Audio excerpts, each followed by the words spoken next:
C'est une couverture nuageuse constante. Ici, census de bientôt, le gouvernement américain pourrait s'arrêter. La fermeture du gouvernement fédéral n'est plus qu'à un jour. En conséquence, la politique américaine pourrait devenir encore plus chaotique. Aujourd'hui, nous allons examiner en détail la situation politique actuelle aux États-Unis. Regardons cela tout de suite. Actuellement, le gouvernement américain est au bord de la fermeture en raison de la question du budget. Si le budget n'est pas adopté par le Congrès américain, il y aura un shutdown. Ceci s'explique par le désaccord profond entre les partis. Le parti républicain détient 53 sièges au Sénat, mais 60 sont nécessaires pour adopter le budget. Il doit donc convaincre au moins 7 des 47 démocrates. Mais comme les divergences entre le parti démocrate et le parti républicain aux États-Unis sont trop importantes, le budget n'a toujours pas été adopté jusqu'à présent. Pour éviter cela, le Congrès doit soit voter une loi budgétaire temporaire, soit approuver les 12 budgets annuels. Faute de temps pour tous les examiner, seule la loi temporaire est réaliste. Il est aussi difficile de faire adopter la loi budgétaire temporaire. Le 19 septembre, le Congrès a voulu adopter un budget provisoire prolongeant la date limite au 21 novembre, mais seule la Chambre l'a validé. Le Sénat a refusé. Les demandes tant du Parti démocrate, comme prolonger les subventions à l'Obamacare, n'ont pas été retenues. Par conséquent, on prévoit finalement que le gouvernement américain sera mis en arrêt. Shutdown. Le Congrès américain revotera le 30 septembre sur le projet de loi de dépenses à court terme rejeté le 19 septembre. Le Parti républicain américain a annoncé qu'il n'ajouterait pas la prolongation des subventions pour l'Obamacare. Pour adopter ce budget de cette semaine, les démocrates du Sénat doivent changer de position, mais aucun signe ne l'indique. C'est pourquoi la Maison-Blanche, les républicains et les démocrates se sont vite réunis pour discuter du budget. Le problème, c'est Chuck Schumer. Chuck Schumer, chef de la majorité démocrate au Sénat, a déclaré que de grandes divergences subsistaient et que le shutdown dépendait des républicains. Hakeem Jeffries, chef de la minorité démocrate à la Chambre, a dit qu'ils avaient discuté franchement, mais que les démocrates ne soutiendraient pas le budget républicain nuisant aux services de santé. La Maison-Blanche a critiqué, dans un communiqué séparé, que les démocrates poussèrent le pays au bord du shutdown gouvernemental, mettant en danger les financements essentiels nécessaires aux anciens combattants, aux personnes âgées et aux forces de l'ordre. Cependant, le Parti démocrate américain maintient également une position ferme, affirmant qu'il ne reculera pas face à cela. Par ailleurs, le conflit entre le Parti démocrate américain et le président Trump s'intensifie de plus en plus avec le temps. Le président Trump a ordonné le déploiement de forces militaires à Portland, dans l'état de l'Oregon, le 27 septembre heure locale. Officiellement, il a invoqué des raisons de sécurité. Le 24 septembre, une attaque armée a visé une installation de l'Immigration and Customs Enforcement à Dallas, Texas. Il a déclaré qu'un acte similaire pourrait arriver à Portland. Le président n'a toutefois pas apporté de preuves concrètes sur les risques réels pour Portland. Portland est reconnu comme une grande ville progressiste, soutenant fortement le Parti démocrate. Le déploiement direct de forces militaires dans une telle région dépasse la simple question de la sécurité publique et est largement perçu comme une forme de pression politique. L'administration Trump utilisait fréquemment l'autorité fédérale contre les villes démocrates lors de tensions avec le Parti démocrate. De plus, la situation sécuritaire à Portland est loin d'être telle que l'a décrit le président Trump. D'après Reuters, 17 meurtres ont eu lieu à Portland au premier semestre. C'est une baisse de 51% par rapport à l'an dernier sur la même période. À Louisville, Kentucky, 56 meurtres ont eu lieu, contre 124 à Memphis, Tennessee, sur la même période. Si l'on ne regarde que les statistiques, Portland fait en réalité partie des grandes villes ayant un faible taux de criminalité. C'est pourquoi l'interprétation selon laquelle cette mesure vise davantage un symbole politique qu'une réelle nécessité d'intervention militaire en raison de la gravité de la criminalité gagne en crédibilité. Si l'armée est envoyée à Portland, ce sera le 4e cas après Los Angeles, Washington District de Columbia et Memphis. Le point commun est que ce sont toutes des régions où le soutien au Parti démocrate est fort. Ainsi, les critiques accusant l'administration Trump d'utiliser l'armée comme outil politique, et non seulement pour le maintien de l'ordre, s'intensifient. Ces mesures inquiètent aussi les habitants locaux. Portland est une région stable, mais l'arrivée de forces militaires risquerait de créer des tensions inutiles.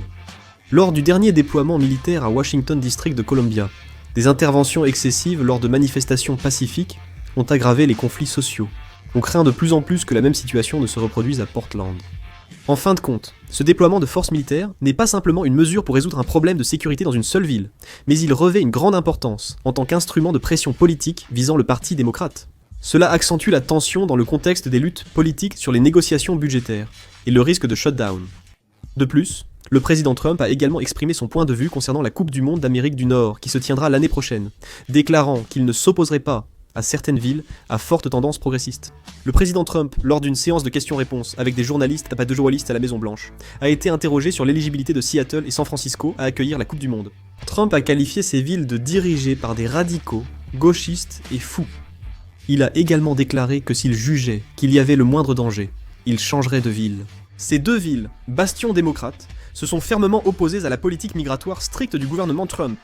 Ainsi, les conflits entre l'administration Trump et le Parti démocrate perdurent. Que se passerait-il si le gouvernement américain s'arrêtait faute d'adoption du budget ? Le shutdown implique l'arrêt légal des activités du gouvernement fédéral, qui ne peut plus dépenser d'argent ni exécuter son budget. En tenant compte des propos du président Trump, on peut prévoir l'avenir. Environ 800 000 à 900 000 employés non essentiels seront aussitôt mis en congé sans solde. Avec les rumeurs de licenciements massifs par le président Trump, de nombreux employés fédéraux pourraient perdre leur emploi. Seuls les personnels essentiels, tels que militaires et policiers, maintiendront les fonctions clés. Et certains services publics directement liés à la vie des citoyens pourraient également être interrompus, comme la fermeture des parcs nationaux ou des musées, ainsi que des retards dans la délivrance des passeports ou la suspension du traitement des visas. Les prestations essentielles, telles que la sécurité sociale ou l'assurance maladie, seront maintenues. Le traitement sera considérablement ralenti, ce qui affectera directement les personnes vulnérables. Je pense que c'est le point le plus important. Des dommages économiques sont probables, car les marchés financiers réagissent fortement à tout signe de dysfonctionnement aux États-Unis. Un shutdown du gouvernement fédéral américain a habituellement un impact économique limité et une reprise rapide, mais cette fois, les inquiétudes augmentent sur une possible différence. Même le plus long shutdown de 2018-2019 n'a pas eu d'impact durable sur l'économie ou les marchés américains. Mais selon Cable News Network, l'économie américaine de 2025 est plus vulnérable. Alors que le marché de l'emploi vacille, l'administration Trump annonce une réduction des effectifs fédéraux, accentuant l'incertitude et le risque de choc économique. En 2018, le shutdown a causé une perte économique de 3 milliards de dollars, 4,2 milliards de won, selon le bureau du budget du Congrès américain. Bien sûr, jusqu'à présent, les marchés financiers ne semblent pas être fortement perturbés. Alors, comment la situation pourrait-elle évoluer à l'avenir ? 3 grands scénarios sont envisagés pour l'instant. Le premier prévoit un accord dramatique de dernière minute. Si des membres du Parti démocrate soutiennent le budget temporaire républicain, un budget provisoire d'au moins 7 semaines pourrait être adopté. Dans ce cas, le gouvernement pourrait temporairement reprendre son souffle, mais il est fort probable que la même situation se reproduise à la fin du mois de novembre. Comme il ne s'agit que d'une solution temporaire, il est difficile d'y voir un véritable remède de fond. Deuxièmement, il est possible que le shutdown commence réellement, mais que le gouvernement reprenne ses activités après une courte période. Pendant quelques jours, les fonctions gouvernementales seraient interrompues, ce qui perturberait certains services et provoquerait des turbulences sur les marchés financiers. Cependant, si la pression de l'opinion publique augmente, le monde politique pourrait rapidement chercher à trouver une solution. Des précédents existent depuis 1980. Le gouvernement fédéral a connu 14 shutdowns. L'économie s'est vite rétablie. Les marchés restent calmes car une reprise rapide est attendue, même en cas de shutdown. On ne peut pas exclure la possibilité que la situation soit rapidement maîtrisée cette fois-ci aussi. Les citoyens subiront les démarches administratives, ce qui affaiblira encore la confiance dans la politique américaine. Troisièmement, c'est le scénario le plus inquiétant, un shutdown prolongé. Si les divergences persistent entre les deux parties, le gouvernement risque d'être paralysé pendant plusieurs semaines. En 2018 sous Donald Trump, le shutdown a duré 35 jours, un record historique aux États-Unis.